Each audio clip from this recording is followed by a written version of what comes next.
Hi, everybody. My name is Japna. Nice to meet everyone. Today, I'm going to speak to you about growth product management, what what it means, what it is, what I do, and towards the end, I'll share a couple tips or things I've learned thus far working in both core product and growth product.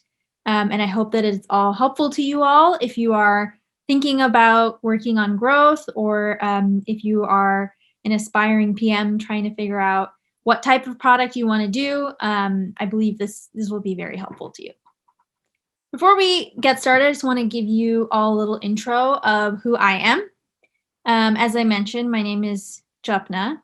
I am currently a PM on the growth team at Dropbox, and I've been on the growth team for about 2.5 years now. I've moved around in different areas within the broader growth organization at Dropbox. So I have a ton of experience there. And prior to that, I was at a digital health startup called NeuroTrack. I worked on both car product and growth product there. We basically helped raise a Series B while I was there with Khosla and Social Capital. So very exciting to work on that product as well. And then prior to these companies that are on the screen, I've also worked in hardware in a B2B setting, working with large customers, large enterprise customers. So I have a variety of experiences, and I still have a lot more to learn, but hopefully what I've learned so far will be helpful to you all. And I've also listed here my contact information for LinkedIn and Twitter. So if you are just curious about my background or want to get in touch and connect or have questions after this, please don't hesitate to contact me via those channels. So a bit about what is actually in this presentation.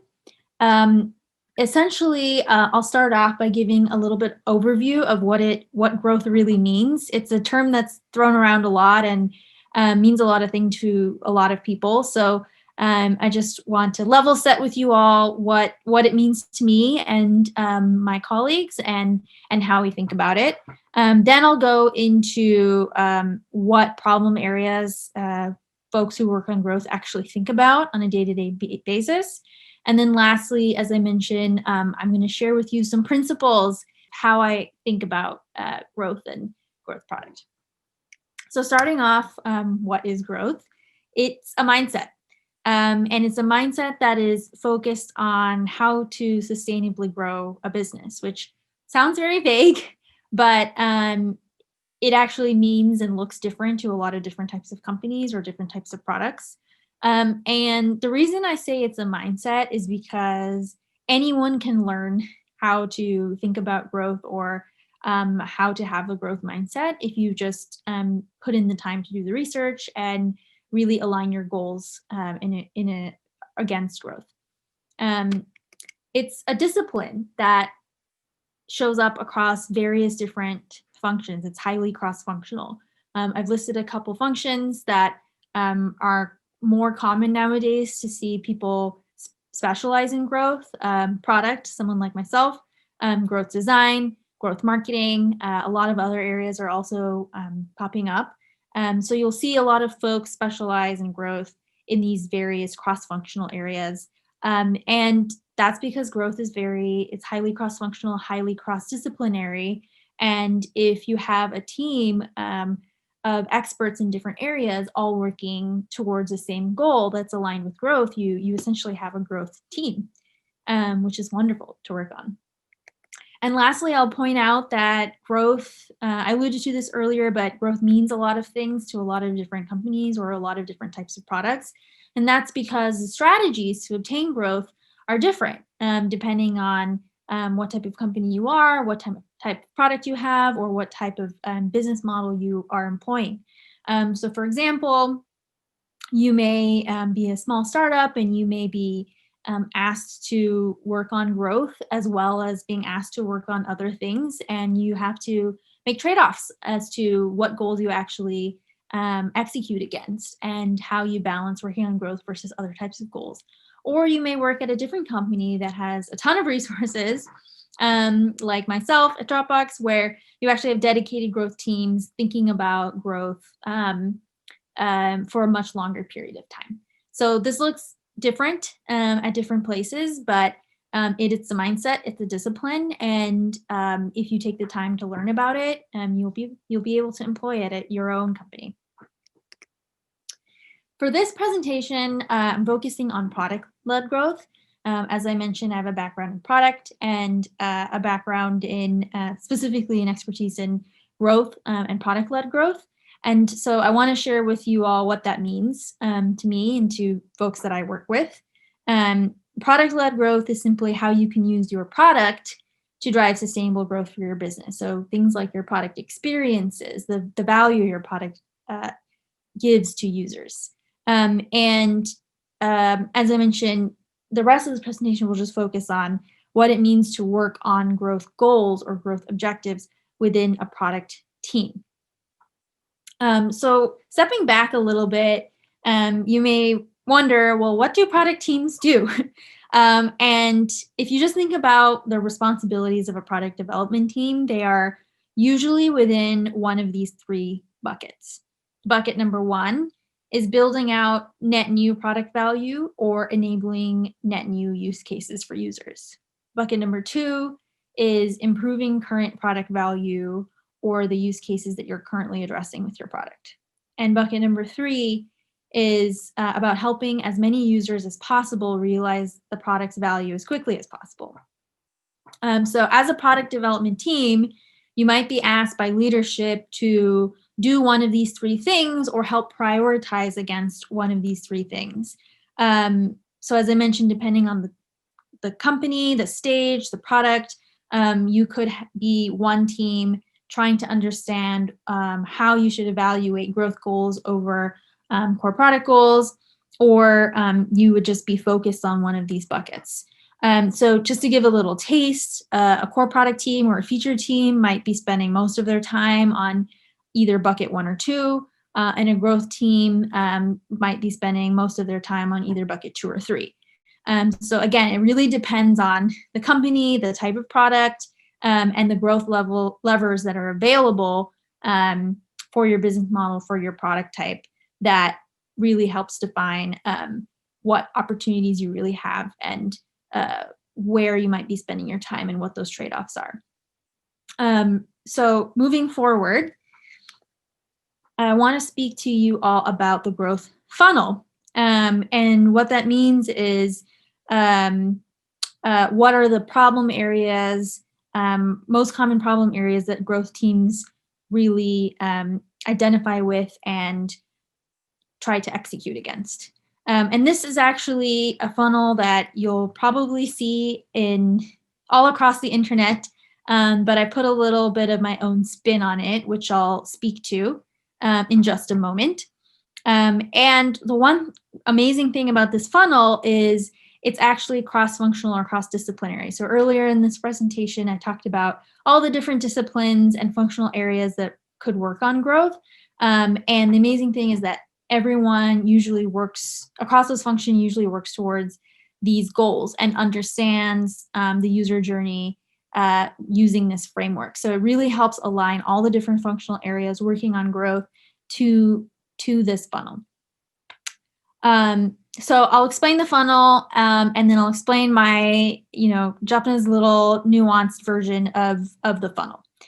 So it starts at the top with acquisition, which is really about driving traffic to your product through various channels. Pretty simple, basically just how do you get someone through the door?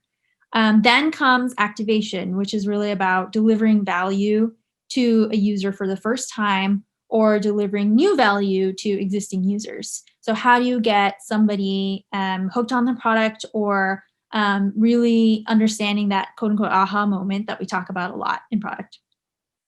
Then is retention, which is how do we build habits? How can we continue to deliver value to users through repeat usage and repeat behavior, making sure that someone is going to stick with you for the long term. And then we have expansion, which is about, okay, you have your existing users, how do you employ various growth loops to obtain even more users, expand your user base? And then lastly is monetization, which I've kind of put on the side here next to activation, retention, expansion, because monetization is really about earning revenue. In other versions of this funnel, you'd see monetization at the very bottom, which essentially implies that you can't monetize your users until all of your users have traveled through this journey, all the 5 steps. But actually, there are quite a lot of new business models and new product types that are getting more and more common, where you can actually start to monetize your users earlier in the journey. For example, trial first experiences, where you get new users that you've just acquired into your product right away. Now, having monetization earlier in the journey doesn't mean that you get to skip the other steps. The journey doesn't end with being monetized. And what I mean by that is, if you monetize a user as soon as you've acquired them, you still have to do the work to activate them, to retain them, and to drive expansion. So it's not a mutually exclusive motion, which is why it's kind of drawn horizontally on the side here. You still have to make sure you do all of those steps if you want a healthy user base and that opportunity to retain and expand for the long term. So I'm going to walk through each of these in a little bit more detail and give you a very high level overview of common problem areas or themes that you might come across if you're working in each of these areas. Starting with acquisition, which I mentioned is, how do you get someone through the door? How do you drive traffic to either your product or your website through all of the different channels? So to name a couple common problem areas or themes that you might be looking at or you might be trading off. One is about quantity versus quality of users. So what I mean by that is, if you open up your top of funnel, you usually get on average a lower quality of user. They're not qualified, they don't know much about your product, they may not be the perfect fit, but you're getting more in. So you have to do a little bit more work to figure out if they're the right fit or what product is the right fit for them. That leads me to the second bullet, which is about speaking to your customers' jobs to be done, making sure that you understand what jobs people have when they're coming to visit your product or your website, what have you, however they're acquired, and ensuring that your communication, your messaging matches a solution that addresses that job. And then again, that brings me to the next bullet, which is about enabling discovery of your solutions and products. How is someone who just came through the door able to get around the house? And then lastly, helping that user self-discover and evaluate all of your products and offerings so they can make a confident decision. So I've listed a couple sample metrics in this slide and the subsequent slide about a couple success metrics or sample success metrics that you might want to look at or evaluate if you're working in this space. I won't speak through them bullet by bullet because there's just a ton of information out there that you can look at, but I just want to give you a sense of what types of metrics you might actually look at, and it's here in this presentation as a starting point if you want to start that research. So next is activation. Again, to reiterate, activation is about delivering value to a user so that they can get that aha moment or really realize that value, so they understand why you have built this product and are asking them to use the product, and will eventually understand why you're asking them to pay.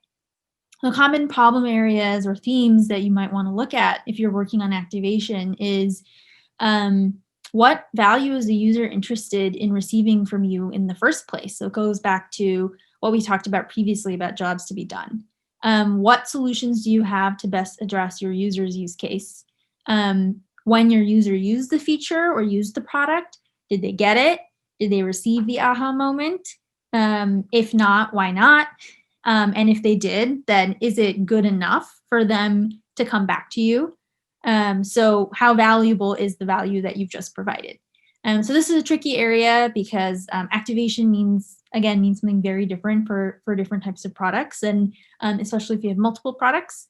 But it's certainly an interesting area and very, very important to lead into retention, which brings me to the next slide. Retention. If you've successfully activated a user, you're hoping that they're retaining and engaging with your product longer term and repeating that habit over time. So if you're working on retention or you're trying to understand retention of your product a little bit better, a couple of questions you might be interested in researching and understanding are around your products and the features. Are they creating the habits that would essentially ensure that the user is going to engage with your product longer term? Some frequency, whether it's daily or weekly or monthly, whatever is right for your product. Are your products actually doing that? Switching costs. Switching costs basically mean how difficult is it for your user to use a competitive product. If they are retaining and the switching cost is high, they're more likely to retain because it's too much trouble to switch. Another question you might ask is, how do I continue to deliver product value to my users, either by improving the current value I provide and getting the product to be stickier and more useful, or introducing net new value, like new use cases or new jobs to be done that I can address. So those are different areas that you might want to look into or research to see if you can develop strategies around that. And then lastly, what does it mean to retain?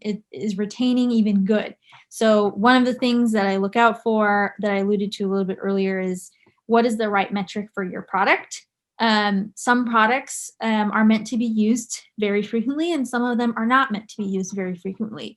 So what is the definition of a healthy user?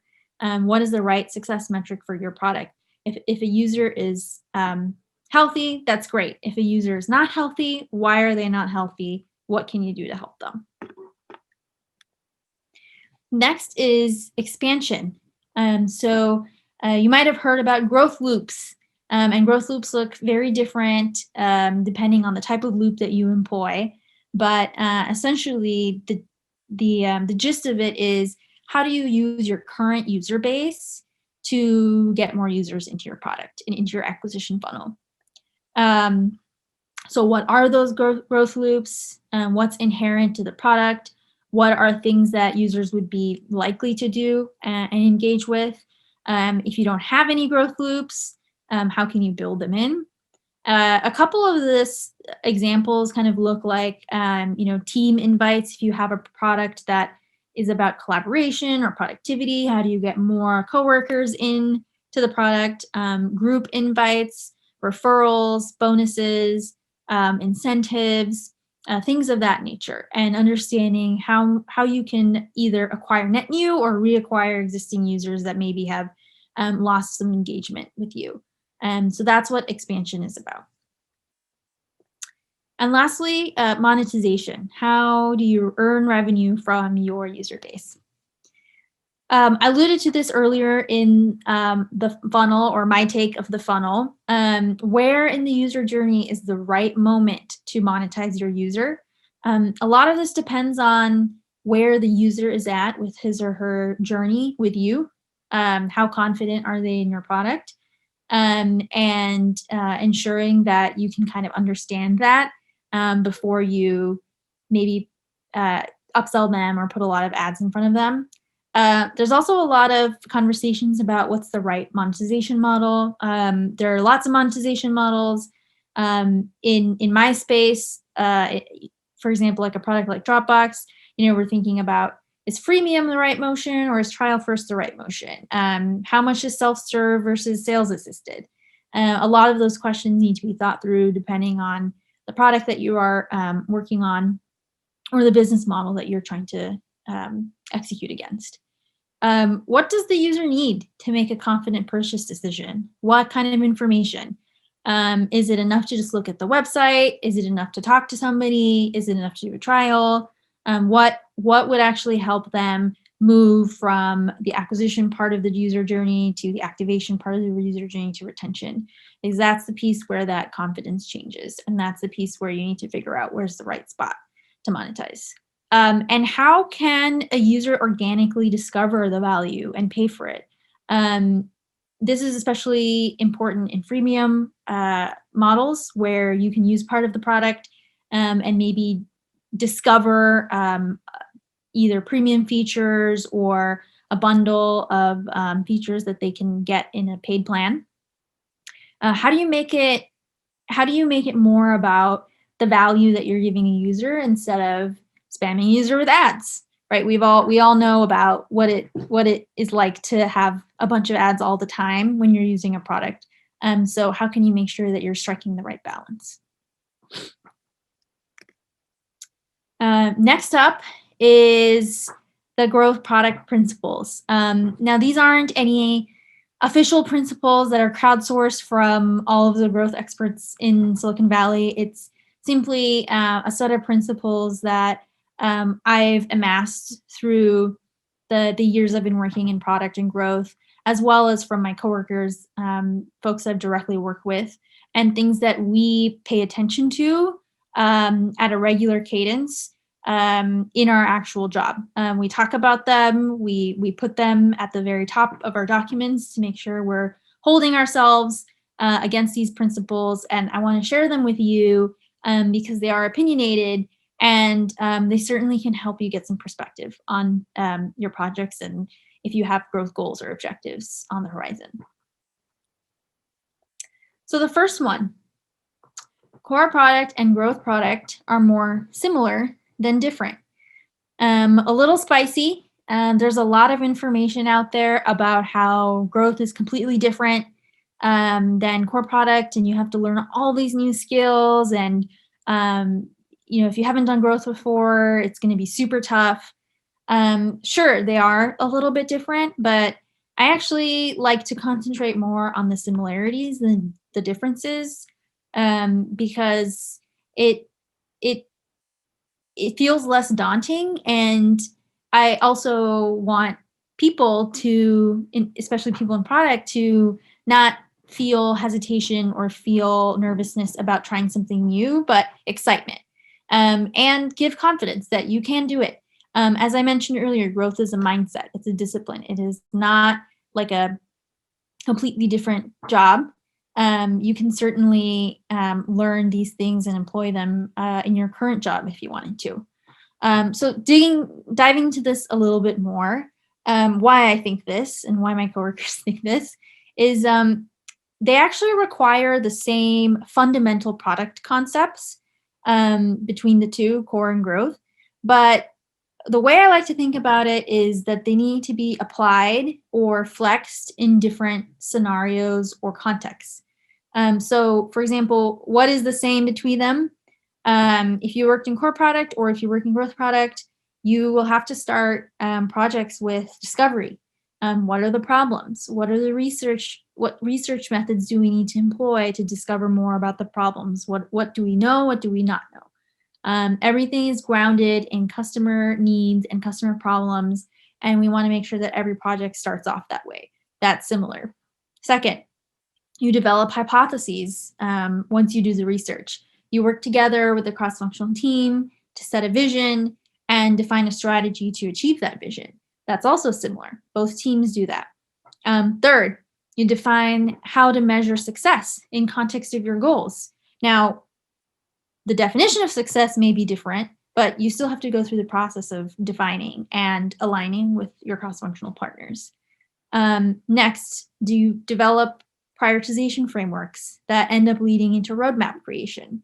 That is also very similar. That's a motion that many product managers, hopefully all product managers actually do, but should do. And then lastly, you execute. You execute with a highly cross-functional team. You negotiate dependencies with other teams because you want to make sure you're as successful as possible. So these motions are all very similar. Those are kind of the fundamental product motions, and both types of teams have to do this. And it's my belief that strong product managers or product leaders should be able to do both of these and should be able to flex between one or the other, given changing business needs or changing business priorities, because businesses do change, and you need to essentially be able to be flexible enough to adapt to those different changes, ideally. So when I look at product leaders that I want to work for, I would look for this kind of ability.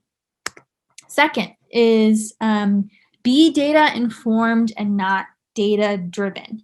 Again, a spicy one, but I think the term data driven has been very popularized, mostly because in the past there were a lot of teams who might not be comfortable with using data, or may need to brush up on analytical skills. So there was a movement to be data driven because it's important to use data when you make decisions. I think there are teams I have seen and spoken to or given advice to who only listen to data and only listen to quantitative data and don't necessarily think about the user experience or the qualitative experience, the customer experience. I've seen teams swing one way or the exact opposite. And this is really just a reminder to make sure that you're marrying all of the information you have, the qualitative information and the quantitative information. So you're thinking about why you would move a metric, why a metric would move in a certain way, or how does that impact the user experience? What does a user feel like in that situation? And get the entire picture before making decisions. Third, you are accountable for user experience. This is kind of similar to number 2, but digging a little bit deeper on accountability. A lot of folks seem to think that growth teams do tons of terrible things for user experience and maybe employ dark patterns or employ other patterns that are misleading to users. That's not sustainable growth. And growth teams are accountable for user experience just as much as core product teams. So again, that's why you need to think about the quantitative and the qualitative before you make decisions. And all types of teams have to face trade-offs between business objectives and customer objectives. I think I've seen, at least in the companies I've worked for, that growth teams tend to face these trade-offs a little bit more often, but that doesn't mean we aren't accountable for them. You are accountable for them. So make sure that you're thinking about the user experience as well. Number 4, throw out vanity metrics. This one I think is probably very agreed upon. I alluded to earlier in this presentation that the success metric for your product could be totally different for a success metric in a different product. And some products are meant to be used super frequently, some are not used super frequently. That doesn't mean that it's not valuable or that you don't have a healthy set of users. So make sure that the metrics that you use to define success make sense for your product and for your goal. A lot of companies or articles, a lot of companies throw out some articles out there about how they increase this or how they increase that.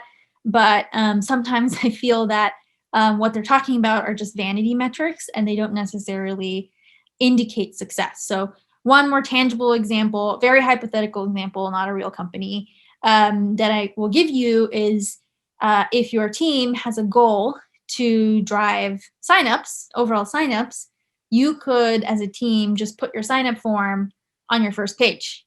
And then everyone who comes in from your acquisition channels will probably just sign up. So that's great. You've driven signups.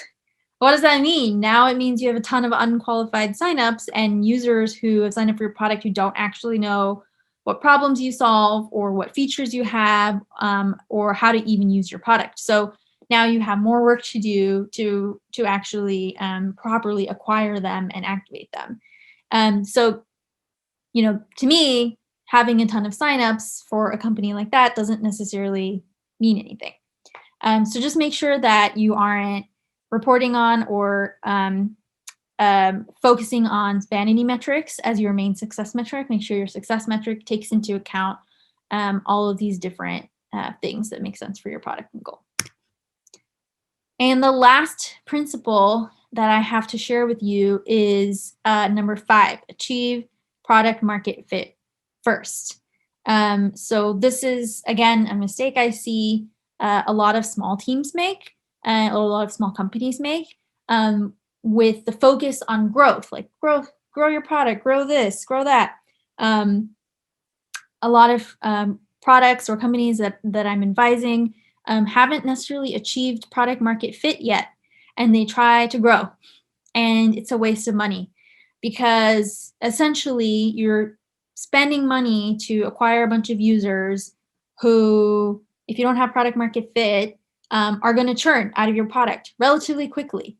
They don't retain, they don't engage, they don't get the aha moment. Maybe they're not the right customers to be targeting, and you've wasted a bunch of effort working on growth when you really should have been honing your product and figuring out product market fit.